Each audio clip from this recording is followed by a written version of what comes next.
Bismillahirrahmanirrahim. Assalamualaikum warahmatullahi wabarakatuh. Waalaikumsalam warahmatullahi wabarakatuh. Bagaimana kabarnya Miss Eva? Sehat? Alhamdulillah. Gimana Ustazah Risma? Sehat juga Miss. Gimana kabarnya Ayah Bunda? Sehat semua? Alhamdulillah sehat. Oke, Ayah Bunda, Miss Eva saya mulai ya. Bismillahirrahmanirrahim. Alhamdulillahirrabbilalamin. Wabihi nasta'in. Wa ala umuri dunya wadin. Wassalatu wassalamu ala asrafil anbiya wal mursalin. Wa ala alihi wa sahbihi ajma'in. Amma ba'du. Yang saya hormati Miss Eva Kenny, SPSI, yang sudah hadir di Zoom. Semoga Miss Eva dan keluarga diberi kesehatan, diberi kelancaran, segala urusannya. Amin. Dan tak lupa pula juga ayah bunda yang sudah hadir, semoga diberi kesehatan pula, diberi kelancaran rezeki, dan dipermudahkan segala urusannya. Amin. Oke. Sebelumnya di sini saya menggantikan Mr. Arju, yang biasanya menjadi moderator setiap parenting. Parenting hari ini yaitu berjudul Ayah Bunda Persiapkan Kami Menjadi Anak yang Soleh. Sebelum kita mulai parenting hari ini, alangkah baiknya kita baca surat Al-Fatihah agar parenting hari ini berjalan lancar. Al-Fatihah. A'udzu billahi minasyaitonir rajim. Bismillahirrahmanirrahim. Alhamdulillahi rabbil alamin. Ar-Rahmanir-Rahim. Maliki yaumiddin. Iyyaka na'budu wa iyyaka nasta'in. Ihdinas siratal mustaqim. Siratal ladzina an'amta 'alaihim ghairil maghdubi 'alaihim waladdallin. Amin. Alhamdulillah. Acara sudah dibuka dengan surat Al-Fatihah. Selanjutnya saya serahkan ke Miss Eva. Assalamualaikum warahmatullahi wabarakatuh. Waalaikumsalam warahmatullahi wabarakatuh. Suara saya jelas nggak ya? Jelas, Miss? Jelas. Ya, kalau jelas. Ya, terima kasih Ustazah Risma, ya, Miss Ningrum, Mr. Arju yang sudah bekerja di belakang layar hari ini. Terima kasih kepada Yayasan Islam Nasional atas kesempatannya untuk parenting tiap bulan. Salam sehat untuk kita semua ya, tetap jaga protokol kesehatan. Selamat yang udah vaksin, yang belum vaksin tunggu dulu agar kita segera ketemunya live langsung di An-Najma ya, insya Allah di tahun ajaran 2021-2022. Amin. Oke, Ayah Bunda, seperti yang sudah saya katakan beberapa bulan yang lalu, saya lebih prefer untuk bunda-bunda di sini tidak menggunakan headset selama parenting, karena ini adalah salah satu kesempatan buat ayah juga belajar ya. Kalau misalkan di parentingnya di sekolah, alhamdulillah biasanya ayahnya datangnya satu orang itu cuma sekali pas setahun gitu. Nah ini kan kesempatan untuk belajar bareng. Oke, hari ini saya akan berbagi, kita belajar bersama ya. Saya di sini bukan menggurui, tapi kita belajar bersama. Tema hari ini adalah Ayah Bunda Persiapkan Kami Menjadi Anak yang Soleh dan Soleha. Intinya, setiap orang tua kan pengen anaknya itu tumbuh menjadi anak yang pintar. Ya. Biasanya kalau ada anak bayi lahir, apa sih doanya? Selamat ya atas kelahiran anaknya. Semoga menjadi anak yang soleh dan soleha, gitu ya, bla bla bla bla banyak.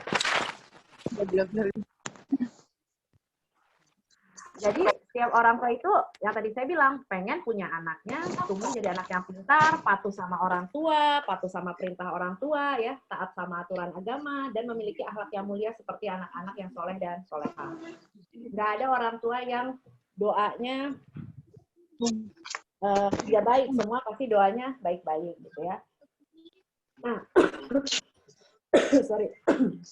Untuk mendapatkan anak dengan berkarakter soleh dan soleha sendiri, dan memiliki karakter yang positif itu tidak dapat didapatkan secara instan. Saya mau cerita sedikit. Jadi tadi malam ada konseling online sama saya. Saya bacain aja ya. Satu, bukan orang Anajma. Kedua, walaupun orang Anajma, identitasnya akan saya tutup gitu. Intinya anaknya teriak-teriak, pengen deket sama ibunya. Ini cerita ibu sambung dan anak sambungnya. Jadi si ibu sambungnya itu merasa tidak nyaman bahwa si anak sambungnya itu selalu ngikutin ibunya. Terus akhirnya entah gimana lah ya. Entah gimana dia anaknya pengen nonton TV, ibunya pikir udah terlalu banyak nonton TV, udah nggak bisa kontrol. Akhirnya ibunya mengurung diri karena sebelumnya memang pernah konseling sama saya daripada mengurung mengurung anak, sebaiknya kita mengurung diri. Tapi si anaknya itu tetap tetap nggak bisa dikontrol sampai akhirnya pakai tangan. Akhirnya saya bilang gini ya, pokoknya itulah kejadiannya kurang lebih. Ibunya katanya sudah istighfar. Saya bilang coba setelah ada waktu malam kemarin, saya minta, kan itu kejadiannya siang, tolong nanti ngobrol sama anaknya, saya bilang. Katakan sama anaknya, anggap saja nama anaknya Rina lah. Rina, ibu mau bicara, gitu ya. Jadi sama saya udah dibikin Saya udah bikin gimana caranya berkomunikasi sama anak. Ibu mau bicara, ini penting. Udah duduk bareng-bareng, saya bilang lihat mata anaknya, terus bilang, Rina, hari ini ibu mau bicara, ibu mau minta maaf karena tadi kamu teriak-teriak sehingga ibu mengunci diri ibu sendiri, pokoknya itulah ya kronologisnya harus diceritakan. Lalu ibu tidak akan melakukan hal yang tadi sampai main tangan jika Rina 1, 2, 3, 4 dan seterusnya. Kasih alasan kenapa. Ibu tadi mengurung diri karena ibu tidak kuat dengan teriakan Rina, misalkan. 2, ibu tadi tidak sengaja menggunakan tangan karena apa ya. Selalu kasih alasan, lalu minta maaf kembali, lalu peluk dia. Kenapa?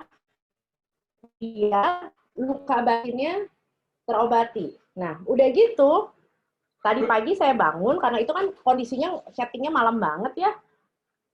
Terus dia cuma ngomong gini, ya udahlah saran kemarin, jadi dia agak marah sama saya gitu kan.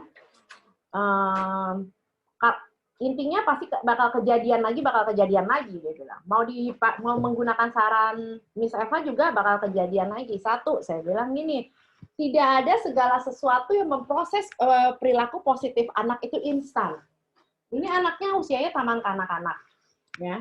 Mau anak taman kanak-kanak, mau anak SD, anak SMP, kalau misalkan dikasih tahu nggak bisa instan. Misalnya dikasih tahu ibu tidak suka kamu teriak-teriak, udah dikasih tahu, besoknya anaknya masih teriak-teriak pasti. Karena tugas kita sebagai orang tua adalah memberitahu anak. Nah, yang saya mau garis bawahi di sini adalah tidak ada perilaku positif yang berubah secara instan, ya. Nah, untuk memiliki anak soleh dan solehah yang berkarakter positif ini, kita sebagai orang tua perlu perjuangan yang panjang dan keras. Yang tadi saya bilang, nggak ada yang instan. Evaluasinya saya minta 3 bulan. Jadi yang saya minta tadi, ibu lakukan selama 3 bulan berturut-turut. Kalau melakukan kesalahan, minta maaf, beri alasan, dan lain sebagainya selama 3 bulan, baru nanti hubungi saya kembali untuk evaluasi. Adakah perubahan perilaku dari anak? Kalau cuma 1 kali, terus dia minta ada 1 kali dikasih tahu, terus anaknya besoknya langsung soleh atau soleha, is impossible, gitu ya, nggak mungkin. Ya. Jadi tadi saya bilang kan perlu perjuangan panjang dan keras dalam memberikan pendidikan yang terbaik agar anak kita keimanannya tumbuh dalam diri mereka, membuat akidah dan akhlak yang baik timbul dari diri anak. Intinya, mendidik anak itu sulit kalau kita nggak ngerti ilmunya, tapi akan lebih mudah kalau kita tahu ilmunya. Makanya hari ini saya mau sharing gitu ya. Ya, saya juga bukan yang terbaik, tapi mencoba untuk menjadi yang terbaik. Minimal kita belajar. Dengan masuknya ayah bunda di acara hari ini, berarti kan ayah bunda mau belajar, ayah bunda mau menjadi orang tua yang lebih baik lagi. Oke. Nah, Jadi kalau kita mau anak kita soleh dan solehah, ya pertama dulu fondasi pengasuhan dan pendidikan anaknya gimana, ya. Masalahnya banyak keluarga bermasalah. Jadi saya melihatnya dari hasil studi saya aja bertahun-tahun ini gitu ya. Banyak keluarga bermasalah atau anak bermasalah atau komunikasi suami istri bermasalah karena satu, fondasi keluarganya tidak ada. Fondasi pengasuhannya nggak ada. Pada saat dulu kita ya, yang wanita rata-rata kan yang ngelamar bapaknya kan, ada juga sih ibunya yang ngajak nikah, nggak apa-apa juga. Ini kan udah zaman modern, siapa yang ngajak nikah duluan nggak masalah gitu ya. Kan rata-rata yang ngajak nikah itu suami kan. Jadi waktu suami ngajak kita nikah, biasanya yang ada di benak perempuan itu satu, pura-pura so gengsi, nggak mau jawab iya langsung, ya zaman dulu ya, lagi zaman saya, apa namanya, tapi bahagia. Gitu. Nah, yang dipikirin itu bukan membuat namanya kurikulum keluarga. Tidak dibangun fondasi pernikahan. Yang dipikirin ya sama orang timur biasanya, MUA-nya siapa, terus pakai wedding organizer-nya siapa, mau nikahnya di mana. Yang dipikirkan itu biasanya orang mau nikah itu rata-rata mikirin satu hari pernikahan, pesta pernikahan, tapi tidak memikirkan fondasi yang akan berjalan selama 25 tahun, 50 tahun, dan selanjutnya.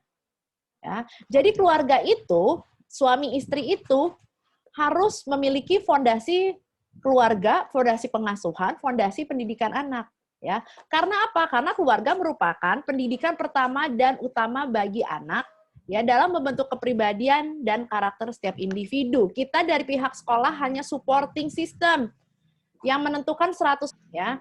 Balik lagi nih ya, sekarang kan kita masih sekolah online. Ada sekolah yang udah ya, kita masih sekolah online intinya. Terus masih ada aja orang tua, ini udah 1 tahun sekolah online gitu kan, tapi masih ada orang tua yang ngeluh gitu.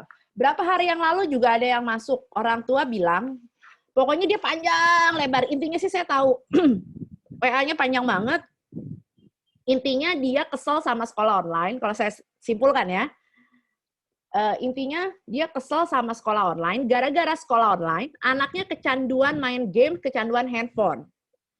Ya, kalau saya ngelihatnya, kalau kita punya fondasi pendidikan keluarga yang kuat, loh, harusnya disadari dong, keluarga, ayah, bunda adalah pendidik utama bagi anak. Siapa yang ngasih handphonenya? Siapa yang suruh sekolah pakai handphone? Saya ngobrol tadi barusan sama si kakak ya, sebelum si kakak pergi try out. Terus saya bilang, Mak, oh dia, karena kemarin sih ada kasus juga. Jadi ada kasus anak SMP. Ya, ini bisa relasi lah sama semuanya ya. Jadi kita nyambung. Jadi kemarin itu ada kasus anak SMP yang mainnya role play, ternyata pas dibuka sama ibunya itu cybersex kelas 1 SMP. Saya kan nggak ngerti games ya. Yang main games kan anak-anak. Saya tanya, Kak, ini games apaan gitu? Oh, butik cari di Gacha Live deh. Terus saya download. Terus saya bilang, compatible nggak sama Apple? Saya bilang gitu kan. Terus kata dia, compatible kok gitu kan. Nah, saya download. Pas sudah saya download, saya bilang, Kak, ini gamenya tuh matematika. Benar-benar matematika, Bu. Jadi 5 tambah 7 gitu ya. Main terus, butik, main terus, dia bilang. Nanti akan ada chatting, nanti ngarahnya ke sana. Dia bilang, saya kan kaget ya. Jadi, nah ini untuk kita juga pengennya kan anak kita soleh dan solehah, nggak kelas 1 SMP, kelas 7, udah melakukan chatting, saya nggak ngerti sama siapa. Gitu. Nah, lalu saya tanya lagi kan tadi sama dia, oh lagi ada kasus apa? Terus saya cerita tadi ada kasus ini, ada kasus ini, ada kasus ini. Terus, nah si kakak itu langsung ngomong gini, loh dia bilang, ya iya, saya bilang, harga laptop berapa sih? Saya bilang. Kata dia kan, saya bilang mungkin saya nggak ngerti ya. Yang laptop biasa tuh berapa? Mungkin 3-5 juta kali, saya bilang. Loh kan harga handphone juga 3-5 juta, butik. Iya, saya bilang. Jadi, kita sebagai orang tua, kalau kita yang mau bikin anak kita soleh dan soleha, ya mulainya dari kita.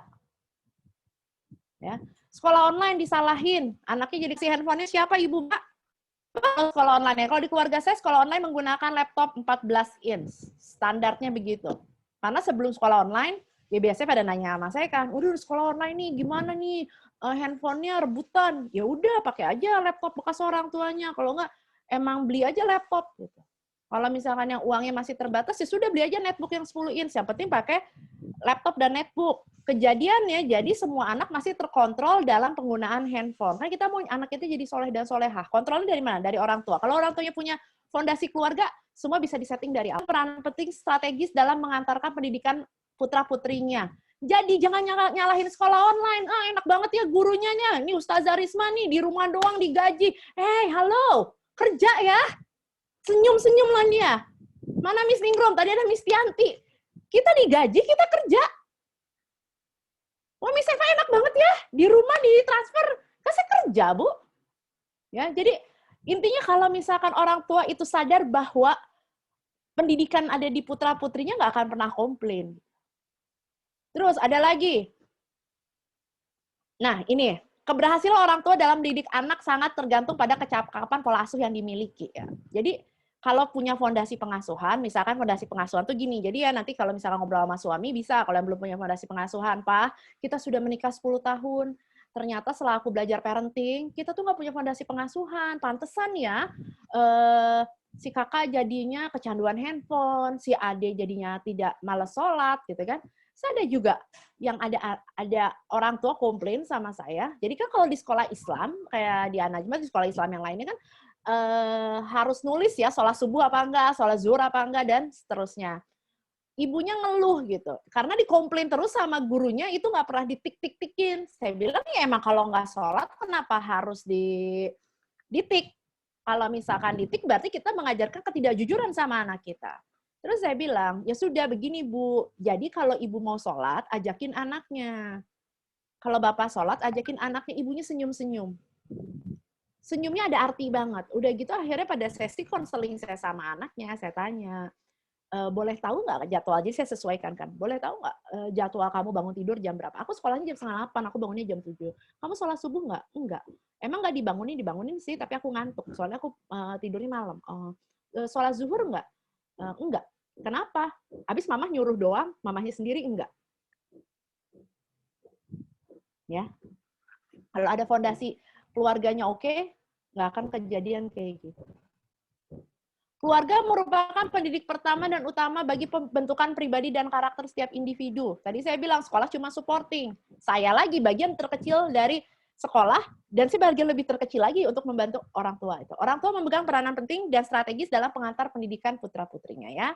Keberhasilan orang tua dalam mendidik anak akan sangat tergantung pada kecakapan pola asuh yang dimiliki.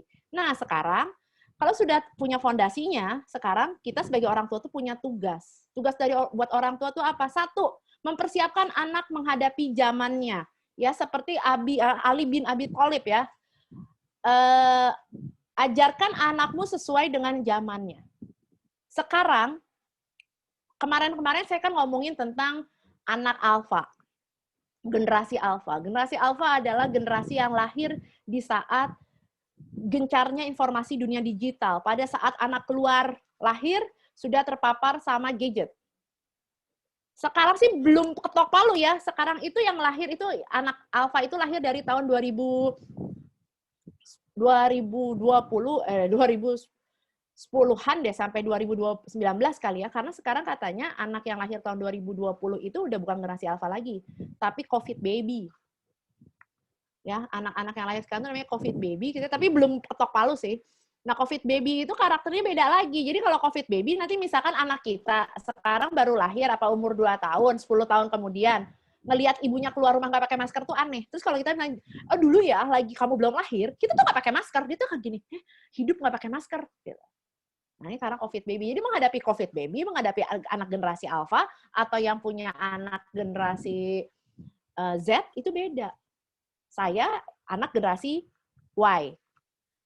Kakak saya generasi X. Waktu orang tua saya punya saya agak kewalahan karena beda generasi kan. Jadi melihatnya bahwa saya itu anak yang sulit. Tapi setelah saya pelajari, itu saya ngobrol-ngobrol udah gede ya, saya ngomong sama mama saya, aku tuh bukan anak sulit, karena generasinya beda. Mungkin cara ngurus anak generasi X, mama biasanya ngurusin anak generasi X, terus ngurusin anak generasi Y, kok jadinya aneh. Nah, apalagi anak sekarang, anak kita kalau bukan generasi alpha, berarti COVID baby. Ya, jadi persiapkan anak untuk menghadapi zamannya. Zamannya sekarang sudah serba digital. Oh ya, weekend lalu IG live saya ada yang nanya kayak gini, saya ingat banget.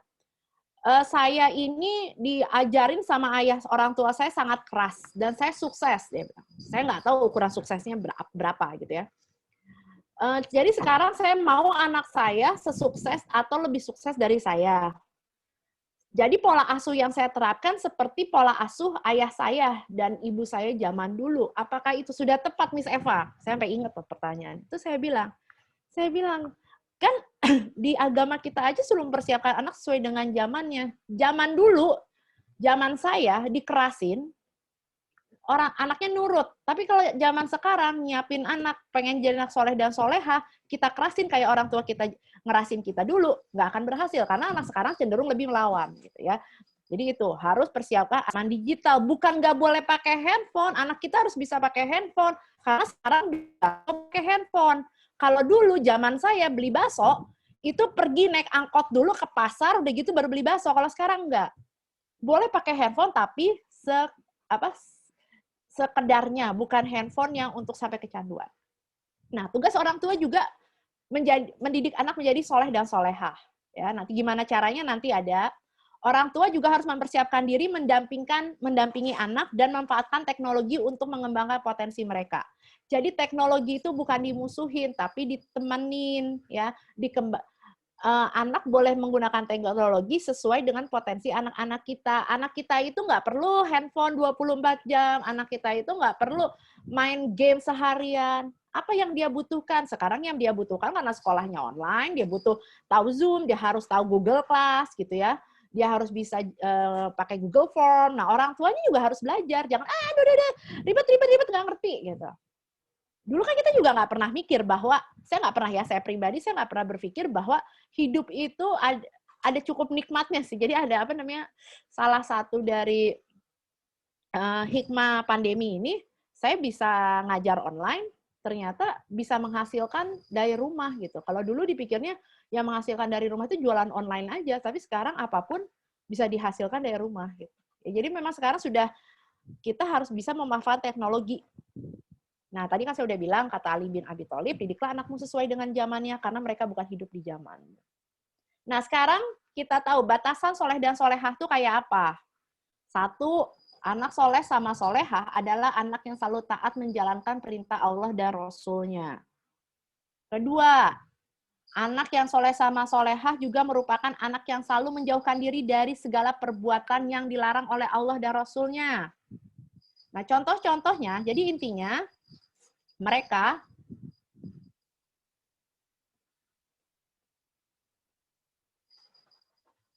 harus taat dan mereka menjauhkan dari apapun yang diperintahkan oleh Allah. Contoh dari perilaku soleh dan soleha.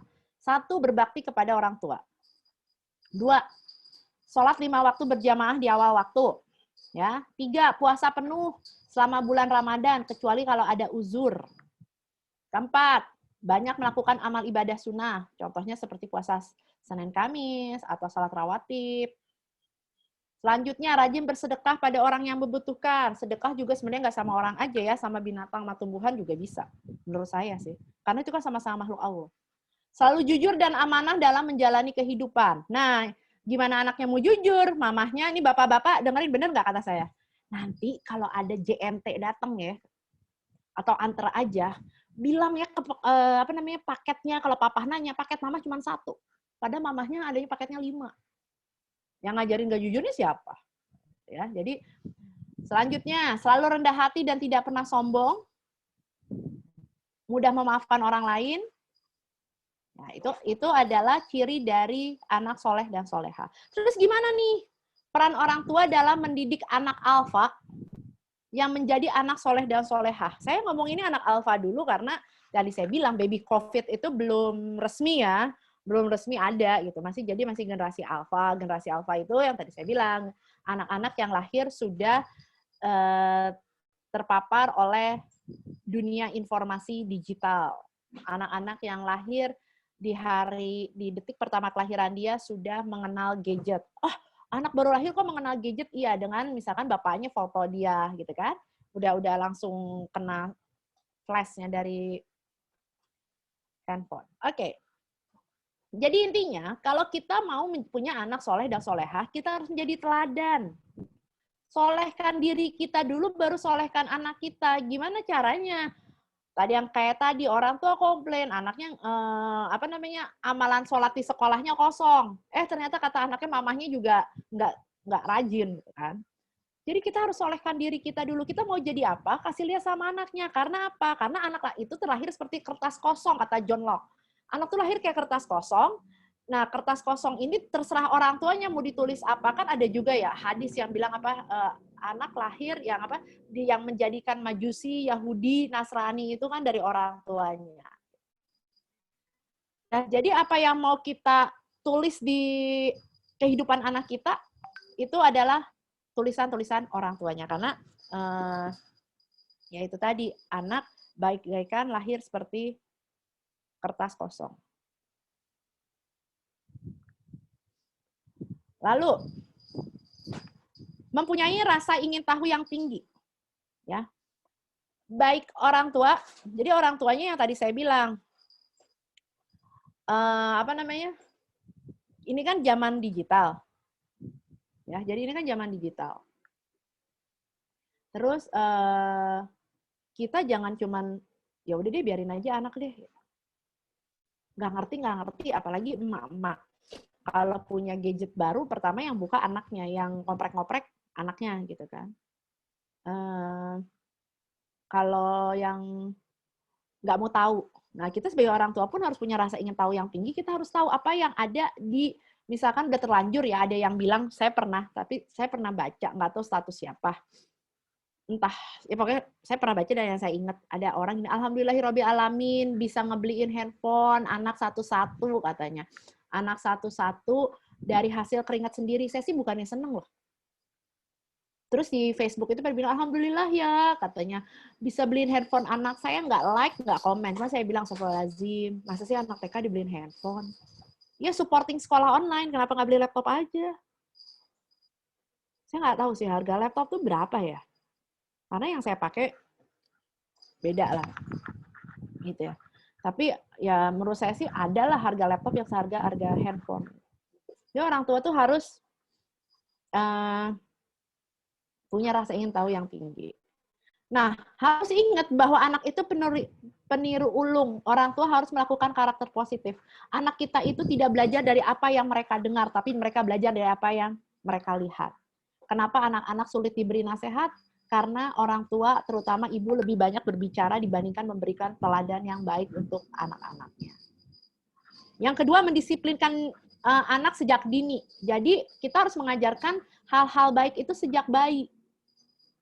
Ya, misalkan bersedekah, berbuat baik kepada binatang, gitu ya. Kayak saya pernah lihat ada 3 anak lagi nendangin kucing sakit. Siapa sih yang nggak kenal Miss Eva pencinta kucing ya? Tetangga sih udah teriak-teriak, wah hati-hati ada pencinta kucing. Akhirnya saya agak ribut sama tetangga saya sih. Saya bilang, saya sebenarnya nggak ribut, saya cuma ngomong ini, ibu mohon ya, itu anaknya tadi nendang-nendang kucing. Oh udah kita kasih tahu. Terus saya bilang, akhirnya saya kayak kasih seminar gratisan, seminar pendek. Saya bilang perilaku anak itu nggak bisa dikasih tahu cuma sekali, harus selalu diingatkan sampai selesai. Udahlah kan udah dikasih satu kali loh Bu, berbuat baik itu bukan cuma sama sesama manusia, tapi sama binatang juga harus baik, saya bilang. Ya, kalau sekarang aja udah diajarin kayak gitu, apa salah mereka? Saya bilang nggak ada salahnya. Terus kayak misalkan saya kasih makan anjing. Ada yang komen di Facebook saya, entah ya, mohon maaf ya kalau itu salah ibu yang komen, ngapain siapa ngasih makan anjing, itu kan najis. Saya cuma inget ya dari cerita yang dulu penceramah, ada seorang pelacur, ngasih minum anjing, dia masuk surga. Itu masa ada anjing kelaparan di tengah hujan, saya punya pet shop, masa iya saya nggak kasih sedikit makanan saya? Terus itu kan tempat makannya najis gitu ya. Ya kalau emang ngerasa najis kan bisa dibuang juga gitu. Kalau misal kamu dicuci pun kan sabun cuci piringnya beda yang buat binatang sama yang bukan binatang. Kalau saya sih gitu. Jadi mengajarkan kebiasaan baik itu sejak dini, menurut saya sih bukan hanya sama manusia saja, tapi sama hewan dan tumbuhan. Kayak tumbuhan ditendang kan nggak boleh, itu juga makhluk Allah, mereka juga hidup. Nah, saya suka bilang sama anak-anak, belajarlah dari hewan dan tumbuhan karena kita tidak lebih baik dari mereka. Mereka itu selalu berzikir kalau kita enggak. Ya kalau yang enggak pro sama saya, ya nggak apa-apa juga. Saya juga nggak ngajak ibu-ibu sama bapak-bapak harus pro sama saya gitu ya. Saya cuma sharing aja apa yang ada di pikiran saya dan mungkin mulailah belajar gitu. Kalau mau, kalau enggak juga nggak apa-apa. Bahwa berbuat baik itu tidak sesama manusia, tapi sesama makhluk hidup lainnya. Biasakan membangunkan anak pada waktu subuh. Kenapa anak susah bangun pagi-pagi? Apalagi waktu zaman sekolah itu biasanya kalau konseling, kalau parenting banyaknya nanya, Miss Eva, kenapa anak saya bangun pagi susah di hari Senin sampai hari Jumat? Tapi kalau hari Sabtu Minggu belajar bangunnya gampang. Satu, kenapa anak susah bangun pagi-pagi? Waktu anak bayi, kalau bangun pagi, anak bayi kan suka bangun pagi-pagi. Sama ibunya suka ditidurin lagi. Padahal kalau masih yang punya anak bayi, kalau anaknya bangun pagi, ya udah nggak apa-apa. Bagus. Jangan ditidurin lagi. Biasa kan dia bangun pagi. Kedua, kenapa anak malas bangun untuk sekolah? Karena sekolah terlalu berat. Bisa jadi sekolah terlalu berat, bisa jadi sekolahnya anaknya suka, tapi tuntutan orang tua terlalu tinggi. Kayak dulu saya pernah ada anak nangis-nangis ya, udah lama sekarang lagi udah SMA, nangis-nangis ke saya, nggak berani pulang sekolah. Aku nggak mau pulang, Miss Eva. Kenapa? Saya bilang. Nah, kelas 2 SD. Karena hari ini nilai matematika aku 98. Aku tahu papa aku bakal tempeleng aku, katanya. Karena aku tidak teliti. Oh, bilang aja sama papahnya bahwa 98 itu nilai tertinggi di kelas, nggak boleh, harus 100. Karena anak kayak gitu jadi stres. Bisa jadi anak nggak mau bangun sekolah tuh gara-gara kita sebagai orang tua terlalu punya ekspektasi yang tinggi, tidak sesuai dengan kemampuan anaknya. Kenapa kalau hari Sabtu Minggu anak rajin bangun pagi? Karena kalau lagi Sabtu Minggu, dia nggak terbebani sekolah, terus bisa nonton kartun favorit, gampang. Terus hari Sabtu Minggu biasanya orang tua membebaskan penggunaan gadget, jadi bangunnya gampang. Padahal, ya itu kita harus koreksi itu, pertama itu adalah kita sebagai orang tua. Nah, mengajarkan anak untuk menegakkan sholat sedini mungkin, ya, dengan memberikan contoh yang baik, mengajarkan si kecil untuk selalu membawa peralatan sholat. Saya punya ponakan, itu luar biasa banget. Jadi kita lagi staycation dulu ya, lagi zaman belum, pandemi, kita suka staycation, gitu. Anak kelas 1, sekarang udah kelas 3, terus dia dimanapun, kapanpun, jadi memang udah terbiasa bawa alas sholat, kapanpun, dimanapun, ya dia menggelar aja. Mau ada ibunya, mau nggak ada ibunya, karena sudah dibiasakan oleh ibunya. Kayak waktu itu, kita jalan-jalan keluar kan, jadi saya itu cuma ngomong sama orang tuanya. Biasanya saya kalau keluar negeri sama suami saya, kita cari masjid cuma 1 kali, jadi subuh itu kita lakukan di hotel. Zuhur sama asar kita cari salah satu. Ya udah, kalau zuhur nemu, berarti asar nggak usah dicari lagi. Kan kita udah tarik. Kan lagi musafir. Isanya, ya, maghribnya satunya mah Isa di hotel gitu. Nah, anaknya kayaknya bapaknya lupa ngasih tahu. Terus kita lagi di Singapura nyari musola di mall tuh nggak semua mall ada gitu kan. Waduh, stres banget itu. Saya bilang nggak apa-apa. Nanti aja ditarik ke asar. Saya bilang, setelah ini kita langsung jalan ke Malaysia. Nanti di sana gampang kok nyari gitu. Sampai terminal bis Malaysia, tuh anak langsung buru-buru nyari musola. Sampai segitunya gitu, kalau emang orang tua bisa menanamkannya. Waktu itu dia kelas 2 SD. Tahun lalu, sebelum COVID merajalela. Ya. Kalau ngelihat postingan saya, ada anak cewek pakai jilbab. Cuman dia doang, soalnya anak cewek yang pergi. Postingan saya jalan-jalan terakhir saya tahun lalu. Yang ketiga, jauhkan anak dari hal-hal buruk. Lingkungan positif, berikan anak lingkungan positif. Ya, beri penjelasan tentang karakter positif dan ciptakan suasana Islami melalui pendidikan dan pergaulan. Tapi kita kan sudah menyekolahkan anak di SDIT An-Najma, itu adalah salah satu dari upaya kita untuk memberikan lingkungan yang positif secara Islami buat anak-anak kita ya. Kurangi pergi ke mall, emang nggak boleh ke mall juga ya sekarang ya. Jadi nanti kalau misalkan ngajak anak jalan-jalan, lebih baik ngajaknya ke yang wisata Islami. Kalau sebelum pandemi kan banyaknya tiap weekend ke mall. Kalau sekarang nggak tahu sih, ya ada yang masih ke mall, ada yang enggak. Tapi rata-rata intensitas frekuensi keseringan ke mall-nya sekarang pada berkurang. Lalu kenalkan batasan aurat pada anak sejak dini. Ya, dibiasakan mana batasan-batasan auratnya, terus batasi penggunaan gadget ya, kan membiasakan hal dari yang buruk. Tetap anak 0 sampai 2 tahun itu sebenarnya tidak boleh terpapar oleh gadget. Semuanya, handphone, laptop, tablet, iPad, TV, enggak. Ya. Terus anak TK itu 30 menit maksimal per hari. Termasuk ya 30 menit itu udah termasuk nonton TV, udah termasuk nonton YouTube, udah pegang handphone, dan lain sebagainya. Bukan 30 menit TV, 30 menit YouTube, 30 menit laptop, 30 menit iPad, 30 menit tablet, 30 menit handphone, bukan. Ya, untuk anak-anak SD maksimal 2 jam per hari. Ini gimana, Miss? Masalahnya sekolah online, nggak mungkin 2 jam. Itu di luar sekolah online. Makanya sebenarnya lebih baik sekolah online-nya pakai laptop. Tapi kalau udah kebablasan pakai handphone, ya udah, nggak mungkin juga kan beli laptop lagi gitu. Ya kalau yang mungkin silahkan belilah. Kalau yang kira-kiranya nggak mungkin mau ngejar pulang kampung ntar Lebaran, ya nggak apa-apa. Anak pakai handphone pada saat jam sekolah, diambil setelah jam sekolah, nanti dikasih waktu main. Dikasih waktu main. Kalau kata saya sih jangan 2 jam sih kalau udah sekolah pakai laptop, pakai handphone ya, mungkin 1 jam gitu. Gimana caranya? Nah itu kan tadi udah dibilang, fondasinya dari orang tua. Ya orang tua yang bikin aturan. Kalau nggak punya aturan, sulit. Ya. Terakhir, membiasakan diskusi dan koreksi karakter anak. Ya, jadi anak itu diajak diskusi sejak kapan? Sejak anak bisa ngobrol. Ngobrol. Misalnya anak pulang, "Mah, tadi kakak Nana misalkan ngomongin binatang gitu kan, lagi main." Terus kita kasih tahu sama anak kita, dikoreksi. "Oh iya, nanti kalau Kak Nana ngomong kebun binatang, isi dari kebun binatang, kamu bilang, Kak Nana itu tidak baik.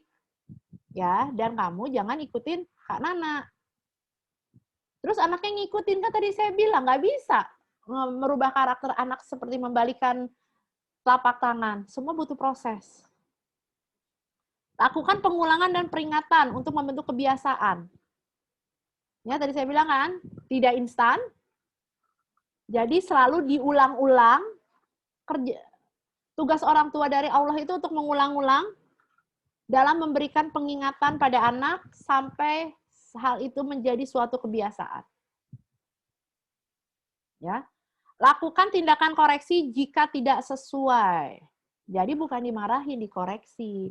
Kakak, mama tidak suka kakak menyebutkan isi dari kebun binatang. Kalau kakak kesal, kakak tarik nafas dulu. Jangan nyebutin kata binatang ya. Diulang-ulang. Terus kapan kita harus mulai semua ini? Kita harus mulai semua ini secepat mungkin. Lebih cepat, lebih baik. Ya, lebih cepat, lebih baik, lebih cepat, lebih mudah. Bagaimana akan berhasil? Satu, tujuannya jelas. Tadi saya bilang, ngobrol sama suami. Ya, fondasi keluarganya dibawa kemana? Ini keluarga mau dibawa kemana nih? Oke, fondasinya agama. Kalau agama itu mau apa? Mau masuk surga. Masuk surga itu butuh apa? Atau tujuannya apa? Tujuannya anak kita harus lebih sukses dari kita. Gimana caranya? Ngobrol suami istri. Karena guideline di rumah saya tidak akan sama guideline di rumah ibu dan bapak. Kayak kemarin yang kasus anak, ada anak kecil soalnya yang ngeliat juga ya, apalagi nggak pakai ini ya. Jadi tadi kan saya bilang ya, anak main games, terus akhirnya yang chatting konten orang dewasa, Terus saya bilang, coba dating. Coba kayak dating, saya bilang. Ibunya dan anak sama ibu apa anak sama bapak? Ini anaknya perempuan. Sebaiknya sih anak sama bapaknya. Saya bilang, karena anak perempuan tuh lebih nyaman sama bapaknya. Jadi PR-nya tuh banyak banget tuh si ibu itu kan anaknya ketahuan kalau nggak ada anak-anak, harusnya saya lupa ya, harusnya saya screenshot. Bentar dulu. Nih ya, mana bentar. Jadi tuh ada ininya Bu, saya juga kaget gitu. Saya tuh kaget juga bahwa wow, dunia digital itu lebih dahsyat dari yang pada kita bayangkan.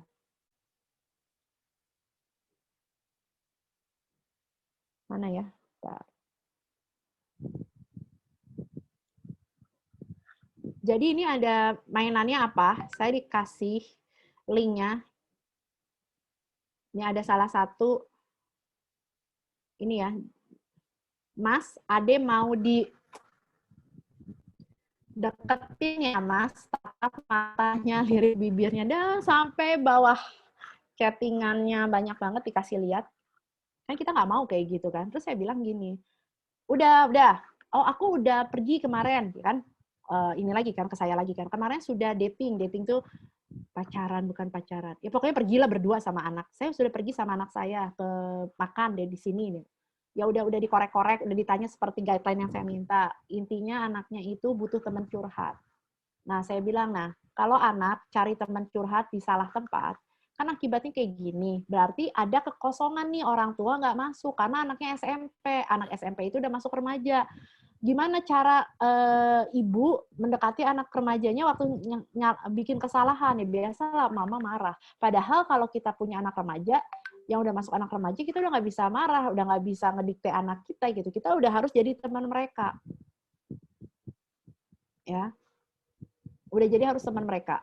Udah, terus saya bilang coba deh PR keduanya dikerjain, tidur sama anak. Nah ini kan kondisinya LDM ya, long distance marriage. Jadi bapaknya datang cuma seminggu sekali.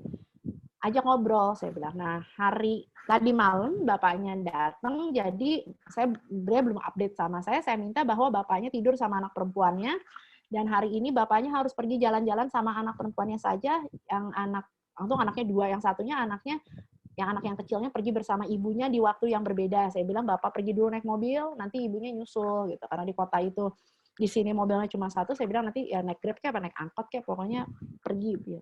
Jadi harus kayak gitu, harus ada tujuan yang jelas. Terus akhirnya dia nanya, saya salah ya? Karena saya tidak membolehkan anak saya berpacaran. Kayak di keluarga saya kan silahkan pacaran, kan beda-beda. Jadi nggak bisa. Jadi guideline yang mau saya sampaikan itu guideline saya di rumah sama guideline ibu bapak itu beda. Jadi waktu itu saya bilang kalau guideline saya silahkan pacaran tapi sama lawan jenis. Dia kaget. Karena sekarang ada yang pacaran sesama jenis. Terus saya bilang, apa saya salah ya? Saya ngebolehin anak saya pacaran. Coba deh, saya bilang, nanti setelah suami tidur sama anak, setelah suami pergi sama anaknya, anak-anak pertamanya, nanti ibu dan bapaknya harus ngobrol lagi. Tujuan pengasuhannya diperjelas. Ini untuk anak remaja. Kalau udah kayak gini kan udah stres semua. Nah, jadi apa yang saya katakan di sini sih bukan membongkar aib orang, tapi kita belajar dari kesalahan orang lain sehingga kita nggak membuat kesalahan yang sama. Dan kita, apalagi nih orang tua yang kelas 5 sama kelas 6 udah harus siap-siap. Oh iya, aman kok anak saya mau masuk pesantren. Insya Allah aman, tapi nggak selamanya aman juga. Kita nggak tahu temannya kayak gimana. Ya, dulu saya pernah kerja juga di sekolah berasrama. Wow juga kasusnya. Anak cuma mah biasa lah. Ini lebih wow, ya nggak bisa di ini ya. Ini kan di record juga buat masuk YouTube kan. Ya kalau mau belajar lebih private aja mas. Tujuannya harus jelas. Kedua, komitmen. Jadi suami sama istri itu harus punya komitmen. Misalnya kalau ngajarin anak itu satu suara, jangan ibunya bilang enggak, bapaknya iya. Terus biasanya anak-anak itu bakal cari yang enak. Sama mama nggak boleh mulu. Mendingan sama papa. Jadi kalau ibu udah ngeluarin suara, bapak diem. Kalau bapak udah ngeluarin suara, ibu diem. Biasanya suka gregetan tuh mama. Si papa dikasih. Kita sebenarnya nggak setuju itu sama suami kita, tapi kita diem dulu, kita senyumin dulu. Nanti urusannya di belakang layar sama anak. Ya pokoknya di belakang layar suami istri yang anak nggak tahu. Tadi aku tuh nggak setuju loh, papa gini. Masa sih anak boleh main handphone gini. Masa anak dibeliin token main game online sih, misalkan gitu ya. Jadi didiskusiin lagi. Intinya gitu, harus punya komitmen bahwa mendidik anak itu bersama. Kan produksinya bareng. Ngurusnya bareng dong, harus konsisten. Masalahnya kenapa nggak berhasil? Mungkin 90% apa lebih dari orang tua tidak konsisten terhadap aturan yang telah dibuat pada anak. Terus memiliki kesabaran dan ketaguhan yang tinggi. Kalau bilang batas kesabaran saya habis, berarti situ belum sabar. Ya. Dan ingat yang bakal saya ulangi lagi, beri teladan. Solehkan dirimu sebelum menyolehkan anak-anakmu. Jadilah orang seperti yang kamu inginkan dari anakmu. Misalkan anaknya pengennya rajin sholat, orang tuanya harus rajin sholat. Pengen anaknya jadi anak yang baik sama semua orang, kita harus baik-baik semua orang. Oke, terima kasih. Saya Eva Kenny, semoga bermanfaat. Ini konteks saya. Kalau ada yang nanya-nanya via DM aja. Oke, ada yang mau tanya. Maksudnya kalau mau nanya pribadi nanti langsung, kalau mau nanya nomor WA saya, DM saya aja. Saya nggak bisa share di sini karena ini masuk ke YouTube ya. Saya nggak mau nomor handphone saya terlalu tersebar luas. Oke, ada yang mau ditanyakan?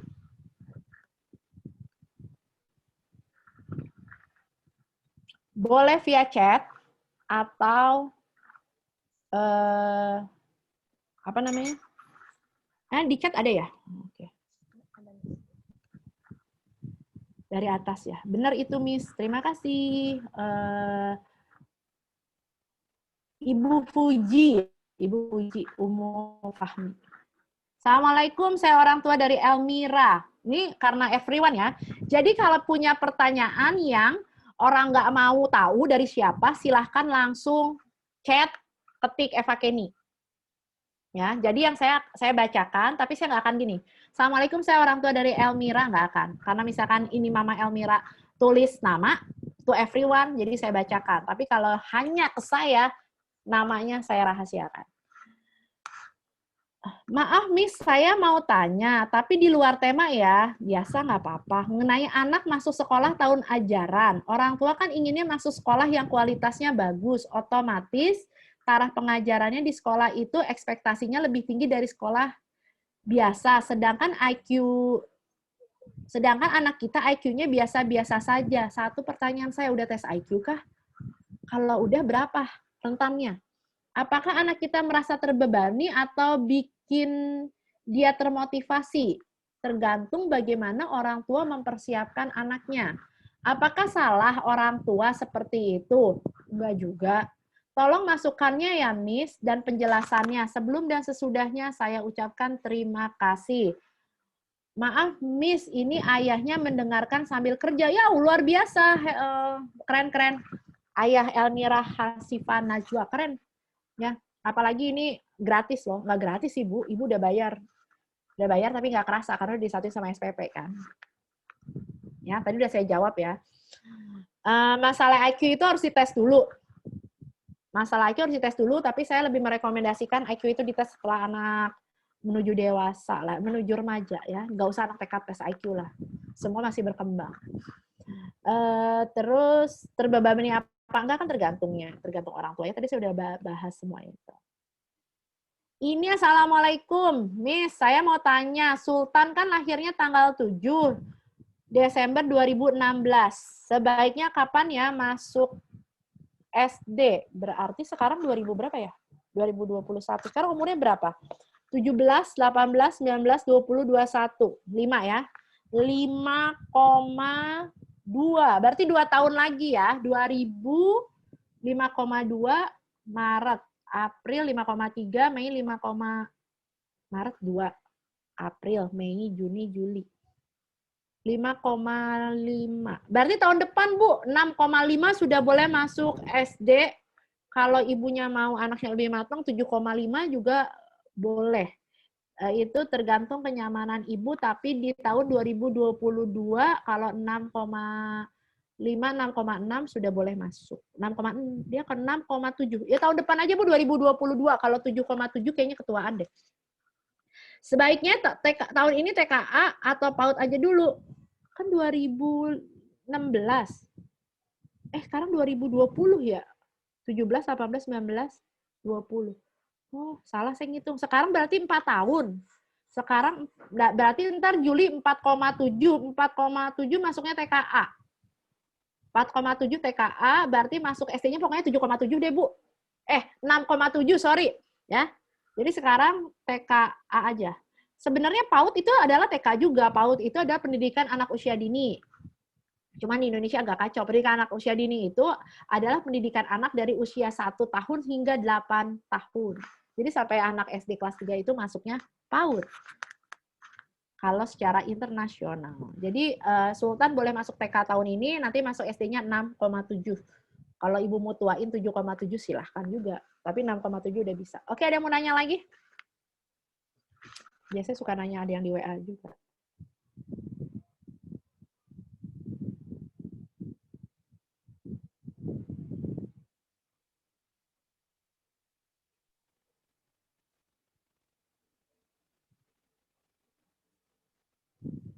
Nggak ada yang nanya? Saya yang nanya boleh? Ayah Bunda silahkan. Ada yang bertanya langsung aja ke Miss Eva. Dibuka mikrofonnya mungkin Bunda. Kalau ada yang langsung mau nanya.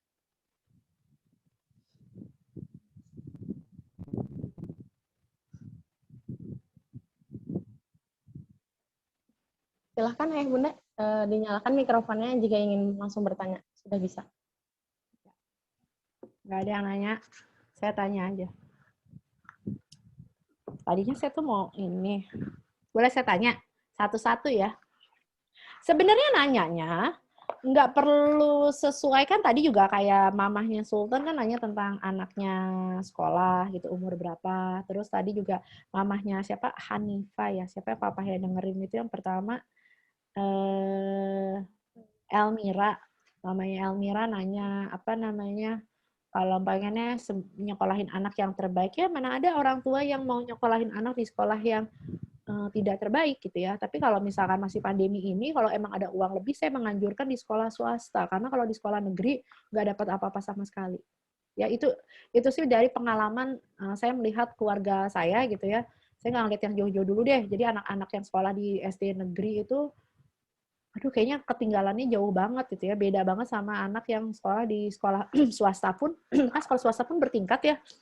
Yang bayarannya berapa sampai berapa itu udah beda banget. Jadi memang kalau selama pandemi ada rezeki, saya lebih menganjurkan di sekolah swasta.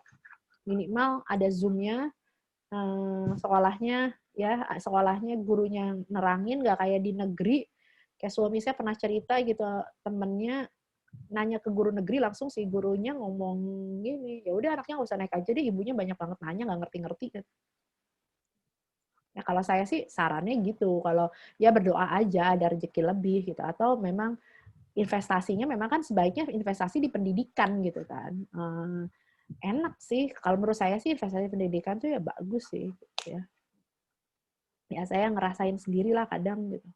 Iya, investasinya emang di pendidikan tinggi, tapi kadang saya suka mikir level, ini cerita saya gitu ya, misalkan sama, kok kadang saya dapat bayarannya lebih tinggi ya gitu. Mungkin investasi pendidikan dari orang tua saya juga memang jauh lebih tinggi, jadi angkanya dapatnya lebih tinggi juga. Kayaknya sih, itu sih yang pengalaman saya. Jadi kalau ada uang lebih ya jangan pelit lah untuk pendidikan anak, apalagi di zaman pandemi kayak gini gitu.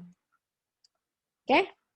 Itu sharing sedikit tentang sekolah ya. Jadi misalkan kalau mau masukin anaknya sekolah TK apa SD. Nah satu lagi, nah sebenarnya sih kayak misalkan di pandemi gini ada orang tua yang merasa keberatan anaknya tidak mau masuk playgroup dulu, silahkan. Ada orang tua yang merasa langsung menanti TKB juga ya silahkan. Tapi please nyari sekolahnya adalah sekolah yang terbaik gitu ya. Insya Allah pilihan ayah bunda sekarang di salah satu sekolah terbaik kan. Di Najwa salah satu sekolah terbaik, sekolah favorit malah menurut saya sih di Cikarang Utara ya. Nomor 1 dah. Siapa sih yang nggak pengen masuk Najwa? Wah, sayangnya dipin. Senang sekali. Oke, ada yang mau nanya? Saya udah sharingnya itu aja. Atau saya yang nanya? Atau kita bikin kuis? Ada dari Najwa 2. Tadi ada Miss Iin masuk. Oh, Miss Iin. Kalau Miss Iin kan kepala sekolah ya, maksudnya orang tua muridnya ada yang dari Najwa 2 nggak? belum say hi sama orang tua murid Ana cuma 2 ya. Oke, nggak ada nih. Udah. Masa udah baru 1 jam? Coba dilihat di WA. Kadang suka ada yang nanya di WA karena pengen privat tuh kan, bener kan? Nggak saya bacain namanya karena dia ke WA. Anak saya, TKA, dia sering ketinggalan hafalan dan Umi. Lebih senang belajar langsung kalau sama ustazahnya. Kalau diajarin sama Miss pas PC, pengennya main terus kurang konsentrasi. Bagaimana solusinya? Solusinya 1, harus ada aturan di keluarga. Jadi Bu, kan kalau di sekolah itu ada jadwal pelajaran. Zaman waktu sekolah biasa. Sekarang saya kan nggak ngerti ya jadwal pelajarannya kan yang kalau online kan berubah. Jadi kita itu ibunya harus bikin kayak jadwal pelajaran. Misalkan saya nggak ngerti, maksudnya saya kan nggak tahu ya. Misalkan video call sama ustazahnya jam 3. Jadi seminggu itu harus bikin jadwal. Senin jam sekian, sekolahnya jam berapa, yang kosong jam berapa, mainnya jam berapa, ini jam berapa. Nah, harus dibilangin sama anak pokoknya, mama nggak mau tahu pada saat jam video call, nggak boleh main. Harus gimana? Ya ibu yang harus kontrol. Ibu harus di sebelah anak. Kalau anaknya masih TK sama SD, sebenarnya sekolah online nggak boleh sendiri, harus ada temennya. Kita sibuk, ya. Ada juga klien saya di Bandung, dia suami istri bekerja, jadinya ya karena dia bayar orang untuk nemenin anaknya. Ya misalkan gini, misalkan ada guru kayak tetangga saya tuh ya, ada PAUD akhirnya tutup karena pandemi, muridnya cuma berapa, jadi pikir dihitung-hitung nggak masuk deh. Nah, saya bilang sama tetangga saya, kenapa mau nggak tuh kalau ada orang, saya bilang kalau ada orang yang butuh pendamping anak sekolah online. Nah, ada ya, akhirnya dia sekarang kerja gitu. Jadi anak orang dianterin ke rumah dia nemenin sekolah online-nya, nemenin Zoom-nya. Jadi anak TK sama SD itu harus Zoom meeting, video call, ada orang dewasa di sampingnya. Kalau ibunya bisa, bagus. Kalau ibunya nggak bisa, bisa tantenya, bisa neneknya, bisa siapapun, atau mungkin bayar guru yang datang ke rumah untuk menemani. Gitu sih kalau saya bilang. Kontrolnya gimana ya? Kontrolnya ibunya yang harus kontrol. Ya udah pada jam VC itu harus ditongkrongin. Anak saya ketinggalan hafalannya, ya harus dikejar. Nah, waktu itu saya pernah bilang, entah sama siapa ya. Jadi kan sebenarnya saya juga bukan penjual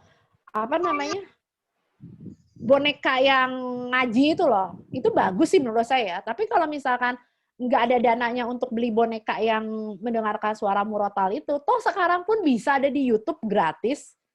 Nggak usah di-download, streaming aja. Sekarang Wi-Fi, misalkan ya, Wi-Fi kan kita streaming, mau kita nggak streaming, tiap bulannya bayarnya sama. Jadi, misalkan anaknya lagi belajar surat An-Naba gitu ya, ya udah, di rumah itu dari pagi setel aja itu. Kita pun orang dewasa jadi belajar.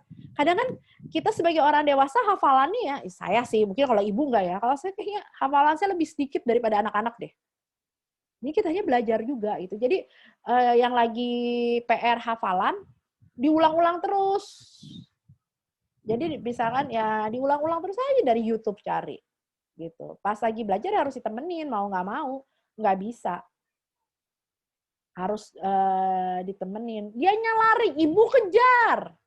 Dia main. Nah sekarang belajarnya di mana? Dulu saya pernah waktu An-Najma pertama kali, waktu Bu Haji Nur pertama kali menghubungi saya, kita ngomongin tentang pendidikan tuh sebenarnya memang adanya di tangan orang tua. Intinya sekolah online itu kan tanggung jawabnya lebih ke orang tua. Nah ya ibu yang bertanggung jawab gitu. Guru cuman misalkan saya, ibu ini murid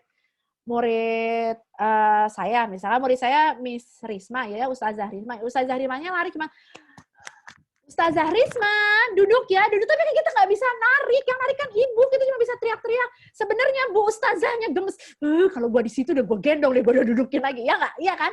Cuma kita kan nggak bisa, ini kan online.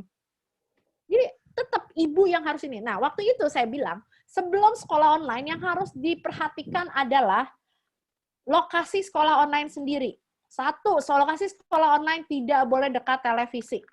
Pada saat sekolah online tidak boleh ada mainan. Sekolah online tidak boleh di kamar tidur. Gimana kalau rumah saya imut-imut? Oke, rumah imut-imut minimal kan kayak rumah saya imut-imut ya, semua disatuin. TV-nya tidak nyala pada saat anak belajar online. Tidak di kamar tidur. Please, nggak di kamar tidur, bikin ngantuk. Cuma kamar tidur yang ada AC-nya, ya nggak apa-apa lah sekali-sekali pakai kipas angin, emang kenapa sih? Ya kalau nggak beli aja AC buat di ruang tengah. Terus pada saat belajar online, misalkan rumahnya masih imut-imut, belum renovasi gitu. TV-nya mati, mainannya diberesin, semua dimasukin kardus, taruh di kamar atau taruh di tempat yang jauh dari jangkauan anak.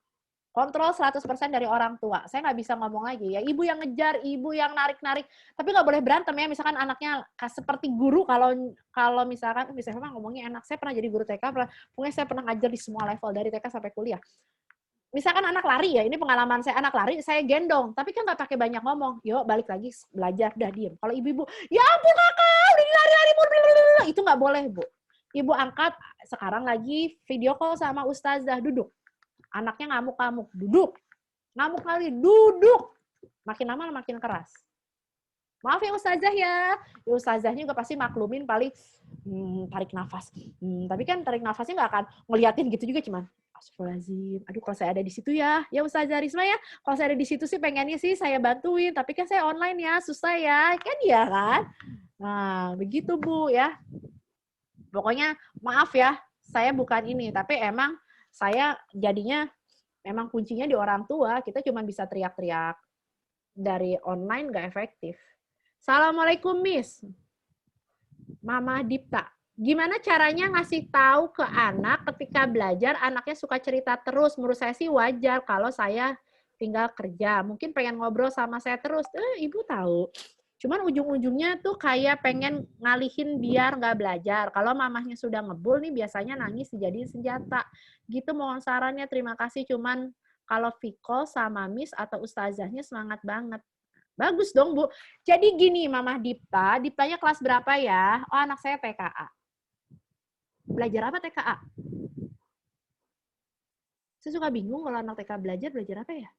Maksudnya diberikan khusus jam belajar, ya terserah sih. Jadi gini ya, ibu kerja.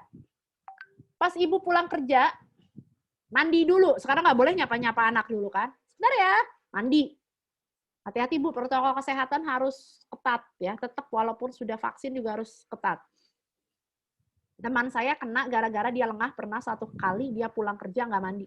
Satu keluarga kena kecuali anak TK-nya. Isolasi mandiri, anak TK-nya hidup sendiri di kamar utama.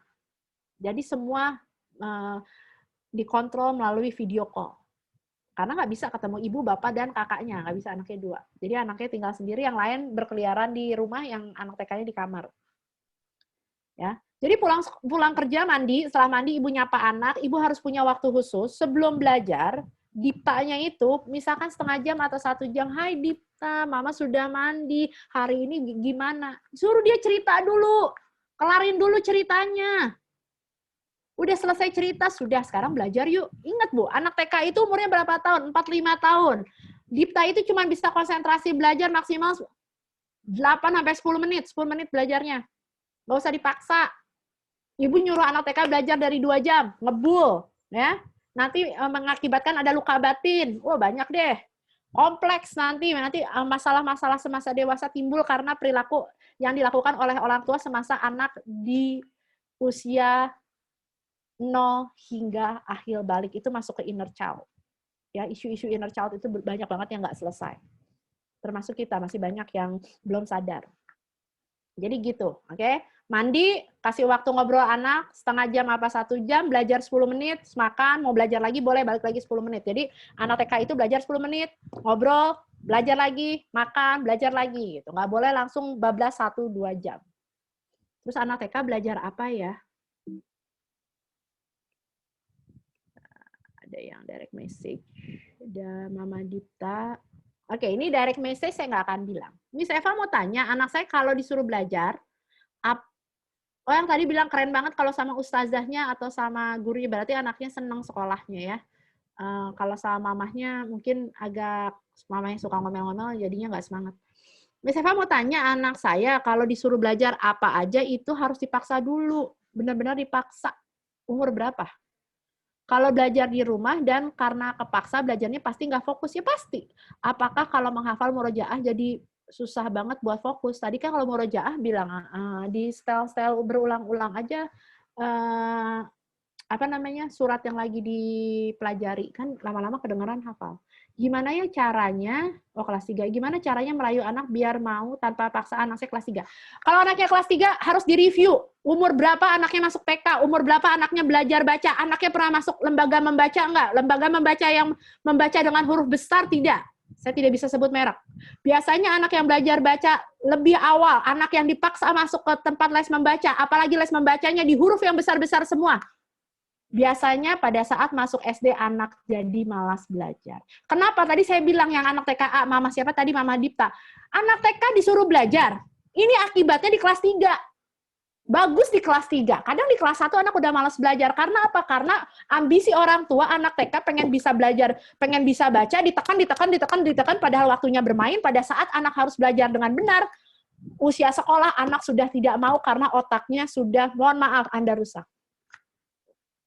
Jadi semua itu berjalanlah sesuai dengan semestinya. Anak boleh belajar baca, tapi bukan pemaksaan. Umur 3 tahun dimasukin les lembaga baca yang hurufnya gede-gede semua. Emang belajar baca hurufnya gede semua? Ibu aja ngetiknya huruf kecil semua? Belajar itu menggunakan huruf kecil. Kenapa menggunakan huruf kecil? Karena kita lebih banyak menggunakan huruf kecil. Iya, soalnya kan iklan-iklan huruf besar. Lo baca buku, gimana anaknya mau minat baca? Baca buku semua huruf kecil. Huruf besar itu huruf kapital hanya digunakan menulis nama orang, menulis jalan, menulis alamat, menulis kota. Lebih sedikit digunakannya. Jadi sebelum nanya anaknya malas belajar apa enggak, kita dulu sebagai orang tua, kita review, kita koreksi apa yang sudah saya lakukan di saat anak saya usia 3-4 tahun. Ya, nah ini tadi Mama Dipta, ini adalah hasil dari mungkin waktu TK-nya ada pemaksaan belajar. Ya, gampang ya, makasih Miss Eva. Maksudnya saya tuh kadang ya Allah tuh baik banget sama saya. Misalkan kayak tadi kan Mama Dipta nanya, anak saya nggak mau belajar, saya makanya anak TK belajar apa ya? Gitu. Tiba-tiba ada yang nanya, kok anak SD malas belajar? Karena TK-nya mungkin. Udah langsung ada hasilnya bukan dari saya, tapi dari pertanyaan orang tua yang selanjutnya. Oke, ada yang lain? Sorry ya, saya emang orangnya gitu. Kalau ya A, kenapa? Ya kalau A, kalau harus A, ya memang A gitu. Kenapa harus jadi B? Oke, ada yang mau nanya? Hai, Miss Nurja. Ya, siapa yang mau nanya mana ya? Dipin aja coba Miss Host siapa? Miss, tanya Ya. Miss. Iya, dengan siapa? Mana ya? Udah Amar, 3 Ismail. Oke. Waalaikumsalam. Assalamualaikum Miss. Hai, Mi, apa kabar? Alhamdulillah, baik. Umi Amar tuh luar biasa loh, nggak pernah bolos parenting. Keren. Dicontoh ya, mau online mau nggak online, datang terus. Ya Mi, gimana Mi? Maaf tadi kan itu ya, maksudnya yang ngikutinnya telat ya. Tadi kan masuknya agak susah. Jadi saya cuma dapat yang separuh tadi. Ini yang mau saya tanyain Miss, apa? Tadi kan Miss Eva bilang kalau misalkan anak TK itu kan nggak boleh dipaksa belajar gitu ya. Nah, ini kan anak saya kan ini kan udah mau 5 tahun, sebentar lagi yang kecil. Agustus ini. Nah, saya itu lagi bingung maksudnya. Ini kan lagi situasi pandemi kayak gini. Misalkan pikiran saya tuh kalau saya masukin ke TK itu kan sama aja, ntar online juga gitu kan. Nah, jadinya tuh apa ya? Bukannya mau istilahnya mau pelit sama anak gitu, tapi pengen apa ya? Istilahnya belajarnya itu pengen se-efektif mungkin gitu loh. Soalnya tuh yang kecil ini tuh belajarnya agak susah. Ada kayak misalnya dianya hafalan gitu. Malah sukanya tuh pas naik motor gitu loh, Miss. Kalau di rumah itu kan kayaknya nggak mau dimasukin PA juga nggak mau. Gitu. Jadi maunya pas paling naik motor, kalau nggak pas kamar mau tidur tuh baru. Kalau ya. dikasih waktu dia nggak mau, tergantung moodnya dia gitu. Nah, sebaiknya tuh saya itu masukin ke TK untuk tahun ini, atau kayak misalkan lembaga aja gitu. Tapi kalau Miss Eva kan udah mati-mati dari dulu ya, kalau anak itu sebaiknya tidak boleh terlalu dini untuk belajar baca gitu. Terusnya gimana? 5 tahun setengah boleh sih, tapi jangan yang lembaga membaca huruf besar semua ya, Bu. 5 tahun setengah kalau mau belajar baca sudah boleh. Yang nggak boleh itu umur 3 tahun. Karena ada anak-anak yang umur 3 tahun dimasukin les baca, Bu. Saya sebenarnya lebih menekankan untuk anak 3 tahun, 4 tahun. Kalau misalkan anak umur 5 tahun setengah karena udah mau masuk SD. Jadi gini ya, saya kasih tahu. Kita kan lagi ngomongin akhlak, kita lagi ngomongin soleh dan solehah. Membentuk karakter anak positif menjadi anak soleh dan solehah itu membutuhkan waktu sangat panjang. Mengajarkan anak membaca itu membutuhkan waktu hanya 3 bulan. Apa yang dilakukan oleh orang tua zaman now, orang tua itu lebih orang tua itu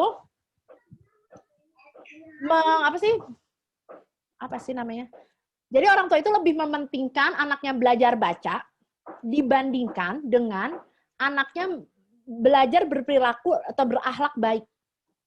Jadi sebenarnya kalau mau belajar baca, anaknya biar bisa baca, benar-benar di drill 3 bulan bisa. Saya cerita ponakan saya ya. Jadi ponakan saya itu ada yang umurnya barengan 4. Barengan umurnya 4 dan kebetulan perempuan semua. Cuman yang satu itu ponakan saya itu adalah dari yang satu ini, yang tertua itu yang tadi saya bilang dia kalau dimanapun dia sholat. Sekolahnya di IT. Yang kedua ini sekolahnya di negeri. Karena dia yang saudaraan sama saya laki-lakinya kan. Kalau ini perempuan-perempuan, jadi lebih enak lah ngobrolnya. Terus ini negeri juga, makanya mereka umurnya deketan lah, intinya berempat. Dari 4 ini, 3 itu karena dia langsung berhubungannya, sebenarnya enggak dong, 2 laki, 2 perempuan, karena yang satu anaknya adik saya. Cuma karena mungkin adik saya langsung ya, bukan sepupu. Jadi si anak-anak ini, 3 anak, orang tuanya selalu komunikasi sama saya. Yang satu, enggak. Yang 3 ngikutin apa kata saya. Yang satu kan enggak. Yang 3 masuk sekolah umur 7 tahun, semua SD. Yang 3, jadi 2 dari 3 ini, yang pertama TK, gasrak berhenti. Pas mau TKB, masuk lagi SD 7 tahun. Ranking 1 mulu, nggak pernah dipaksa. Yang anak yang kedua, ini yang ke saya ya, udah, jadi ibunya pengennya TK tapi si kepala sekolahnya harus TKB. Jadinya TKB udah gitu nggak belajar baca di rumah sama ibunya karena usianya udah cukup, masuk sekolah 7 tahun, berprestasi. Ini ponakan saya langsung, yang kemarin lihat Instagram saya, Tala. Dia masuk TK SD 7,3 sekolah dari usia 2 tahun. Tapi kita sekolahnya ya dicari lah yang sesuai dengan usianya. Pada saat TK Tiara itu kalau nggak mau sekolah nggak, ya. Terus si Libi juga nggak. Pokoknya gitu kalau nggak mau sekolah TK nggak pada sekolah. Nah 3 ponakan saya itu pernah ngomong gini, kok bisa baca ya? Katanya. Diajarin baca, diajarin. Antara diajar nggak diajar, jadi ngajarin bacanya itu fun sambil main, misalkan kayak tadi ya, Umi kan maunya pas sambil tidur, ya sambil bacain buku Umi, tahu-tahu anaknya kosakatanya banyak, tahu-tahu anaknya bisa baca sendiri loh. Itu yang kita lakukan gitu, di rumah tuh yang kita lakukan kayak gitu, nggak usah belajar baca harus bibu, baca buku cerita. Lalu kapan belajar bacanya? Padahal dia ngajarin baca dari cerita. Diajarin baca dari misalkan lihat lewat itu apa? Alfamart. Dia bisa nulis Alfamart tanpa harus belajar nulis Alfamart. Gitu. Jadi kalau mau belajar baca sih sebenarnya silahkan, tapi di usia minimal 5 tahun, 5 tahun setengah. Itu sama suami saya. Jadi saya tuh, yang saya gemes gitu. Kadang juga orang tuh suka mengingatkan saya, iya sih, saya orang Indonesia juga. Gitu. Saya selalu ngomong, aduh orang Indonesia ya, saya gemes sama orang Indonesia. Orang Indonesia itu pintar membaca tapi tidak mengerti. Banyak sekali. Bisa baca tapi nggak ngerti. Karena apa? Karena kita diajarinnya bisa baca bukan bisa memahami. Jadi misalkan saya share apa gitu. Apa saya ngomong apa gitu sama orang gitu ya. Terus saya ngomong sama suami saya. Itulah akibatnya kalau orang belajar baca cuma bisa baca. Saya bilang bukan memahami. Suami saya bilang, ya kan orang di Indonesia emang kayak gitu. Cuma dia selalu ingetin juga, jangan lupa lu tuh orang Indonesia gitu kan. Gitu ya. Jadi Umi kalau mau ngajarin misalkan sambil naik motor. Nah, kan tadi kamu bilang kalau lagi sambil naik motor, semangat. Nah, naik motor nih. Dek, lihat deh itu ada apa? Toko bayi. Misalkan toko bayi Laila. Nanti dia lihat lama-lama dia tahu loh nulis toko kayak gimana. Belajar ini ya. Nggak bisa. Maksudnya gini, dia tuh emang belum saya ajar ABC. Saya ngajarnya cuma kayak hafalan, kayak itu, kayak huruf hijaiyah. Oh ya, gitu. kalau jadi Bu, memang sebenarnya gitu. Jadi cara belajar anak ya, kita melihatnya dari segi psikologis. Agama Islam itu agama sempurna. Sempurna banget. Di psikologi, anak itu memang belajar membaca melalui simbol-simbol. Ya. Misalnya gini, naik motor, ngelihat M, McD. Anak tahu kan itu McD? Pernah nggak anak-anaknya, Mama mau McD? Pasti nunjuk McD. Karena dia cuma tahu simbol M. Anak nggak bisa baca Alfamart, nggak bisa baca Indomart. Mau ke Indomart dulu dong, mau beli es krim.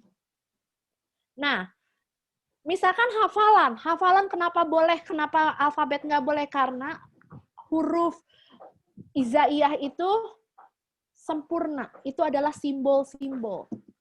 Anak kecil itu sebenarnya lebih mudah ngafalin huruf Arab dibandingkan huruf Latin.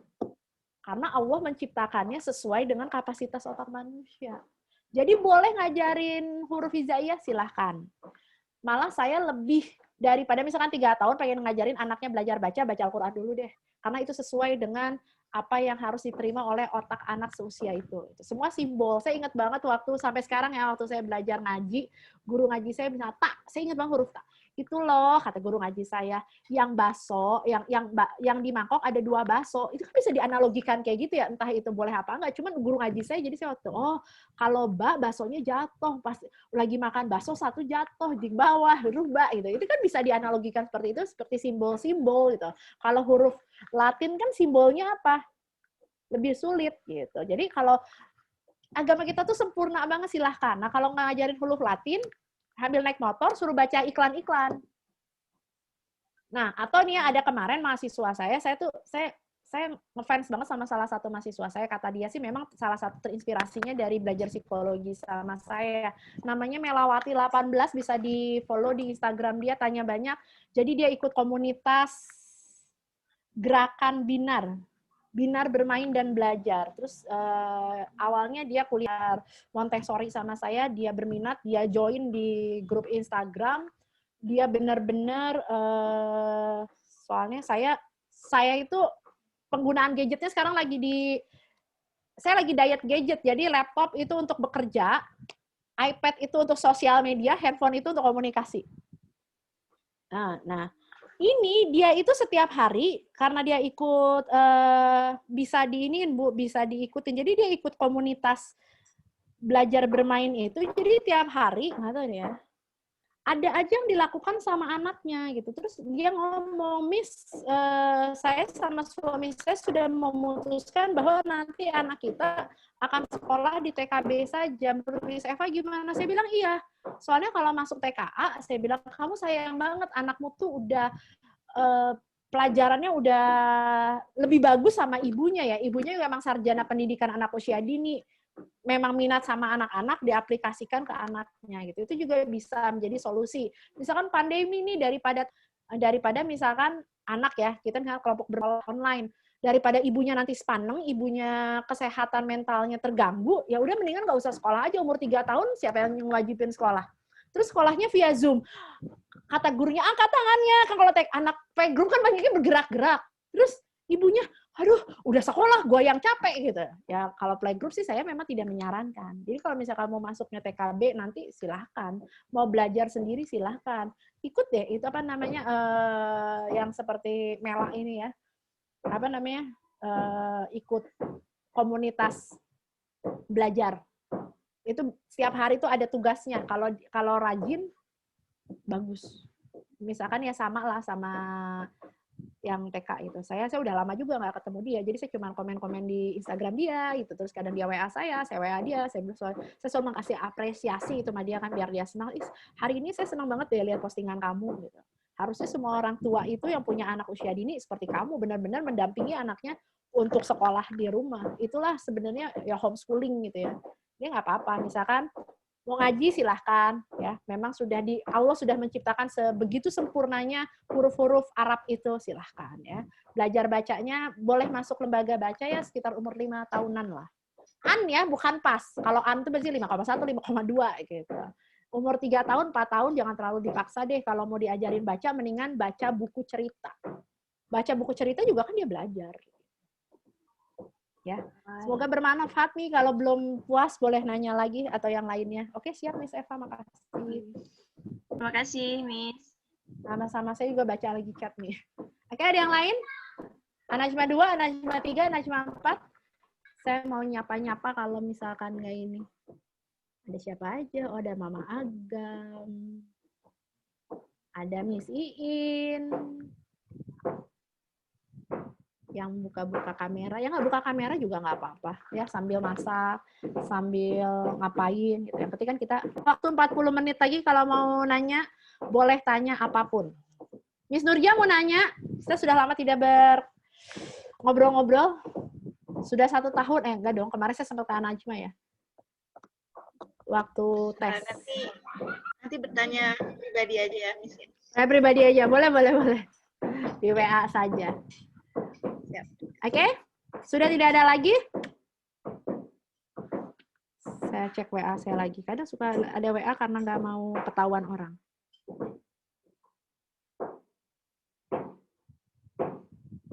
Maaf, biasanya anak diajarin nulis, baca, suku kata gitu, Miss.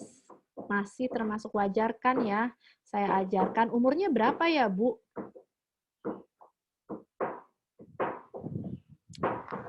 Ngajarin baca suku kata ini yang tadi yang private, dia akhirnya WA saya karena mungkin dia tahu nomor saya. Yang tahu nomor saya boleh langsung via WA kan, nggak saya kasih tahu juga namanya.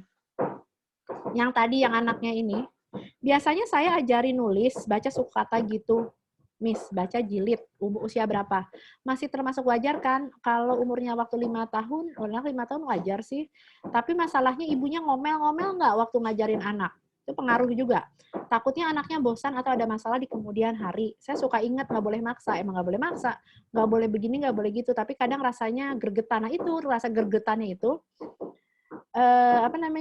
rasa gergetannya itu yang harus dihilangin. Tadi saya bilang kan gini ya, ada waktu ya tadi nanya apa, saya bilang nggak boleh maksa anak. Oh, yang ibunya kerja, anaknya belajar, terus anaknya cerita mulu, ibunya akhirnya ngegas, anaknya nangis, malah nggak jadi belajar.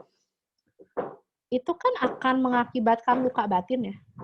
Luka batin kan nggak kelihatan. Luka batin itu nggak kelihatan. Kalau luka jatuh diobatin, tahu sembuhnya, tahu keringnya. Tapi kalau luka batin kan di dalam diri gitu. Nah, janganlah kita meninggalkan luka batin di anak kita. Tadi saya udah bilang. Nah, jangan-jangan kitanya sendiri punya luka batin yang belum terselesaikan. Makanya kita jadi orang tua gergetan mulu. Ya. Pantengin webinar-webinar saya, baik dari Anajma atau bukan Anajma, karena beberapa webinar saya sudah membicarakan tentang kita sebagai orang dewasa. Kita nggak akan pernah punya anak yang soleh dan solehah kalau kitanya sendiri masih bermasalah. Kita nggak akan punya anak berkarakter baik kalau kitanya sendiri masih ada masalah sama diri kita. Ya, kalau seminar tentang parenting yang masuk itu puluhan. Mungkin nggak tahu di sini ada orang tua yang suka ikut seminar saya yang di luar Anajma, yang masuk itu 11 orang, 7 orang. Sampai ada yang kayaknya fans militan saya lah, ya. Dia selalu kalau acaranya terbuka untuk umum, siapa yang ngadain dia masuk, sampai dia WA sama saya. Saya ingat banget WA-nya, dia bilang, "Miss, semangat ya.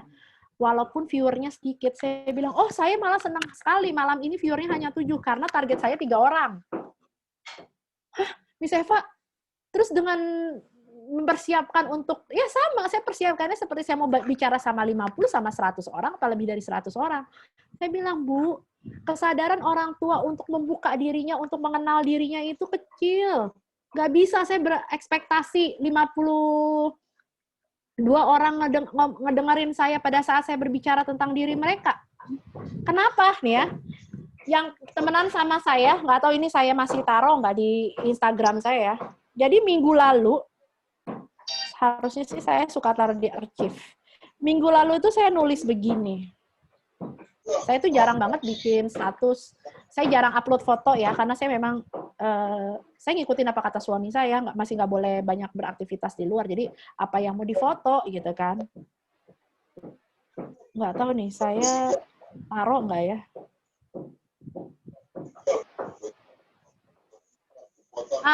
Ini tulisan, ini adalah instastory saya minggu lalu. Ini direnungkan ya. Pernah nggak sih merasa kecewa, marah, kesel, atau sedih yang berlebihan tapi nggak tahu penyebabnya? Bisa jadi ada yang belum terselesaikan loh sama diri kita sendiri. Ya. Oh, itu yang berapa minggu yang lalu. Oh, yang minggu lalu malah saya nggak saya taruh. Jadi intinya, minggu lalu tuh itu yang 3 minggu yang lalu.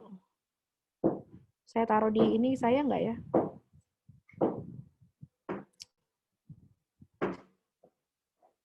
Kayaknya enggak juga. Oke, jadi gini. Minggu lalu saya tulis. Berapa puluhan bahkan ratusan seminar parenting, seminar motivasi yang udah diikuti, baik dari pembicara yang biasa-biasa saja seperti saya, atau pembicara top seperti misalkan Bunda Eli, Dr. Aisyah, gitu ya, Mario Teguh, Tung Desem, atau sebagainya.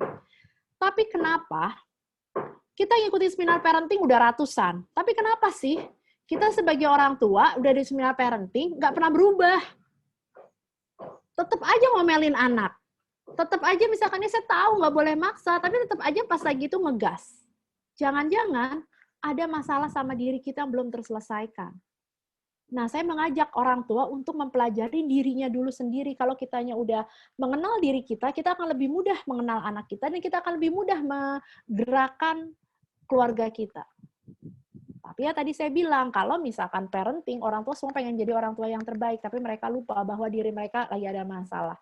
Jadi ini yang orang tua suka gregetan-gregetan, mungkin nanti boleh konseling sama saya. Konseling sama saya itu di Anajma itu sudah dijadwalkan setiap minggu, pokoknya yang minggu nggak ada parenting. Jadi minggu 1, minggu 2, dan minggu 4 setiap hari Selasa bisa menghubungi walasnya kalau mau konseling via Anajma. Saya akan telepon, jadi nggak akan pernah lupa. Kalau mau konseling misalkan dari Anajma ngantri, saya buka konseling online gratis juga, tapi via WhatsApp atau via DM Instagram. Nanti akan saya balas sesuai dengan jadwal kapan saya main Instagram atau saya main WhatsApp. Ya, orang tua kayak gitu mungkin harus ngobrol, ya. Kita harus ngobrol, ditulis aja gitu.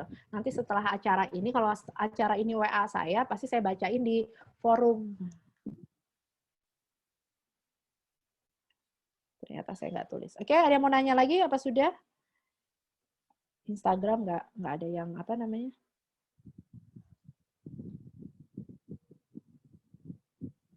Oke, sudah? Oke, terima kasih kalau udah, Miss Risma.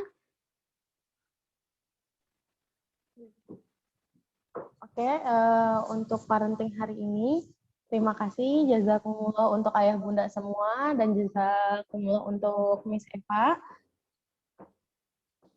Parenting hari ini yang bisa saya ambil, yaitu tidak ada perilaku positif yang berubah secara instan. Lakukan selama continue dan selalu diulang-ulang dengan pengulangan. Mendisiplinkan anak sejak dini harus secara kontinu dan agar menjadi suatu kebiasaan. Tugas orang tua mempersiapkan anak menghadapi zamannya, karena Ali bin Abi Thalib, didiklah anak-anakmu sesuai dengan zamannya, karena mereka hidup bukan di zamanmu. Oke, untuk mengakhiri parenting hari ini, kita sama-sama baca doa kafaratul majlis. dengan diawali dengan istighfar 3 kali. Astagfirullahalazim. Astagfirullahalazim. Astagfirullah. Subhanakallahumma wa bihamdika asyhadu an la ilaha illa anta astaghfiruka wa atubu ilaik. Oke, cukup sekian. Di screenshot dulu ya, Miss Eva, Ayah Bunda.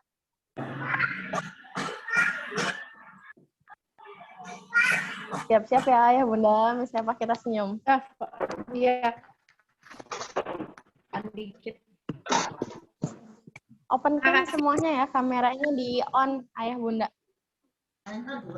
Kamera di on ya, gimana ya?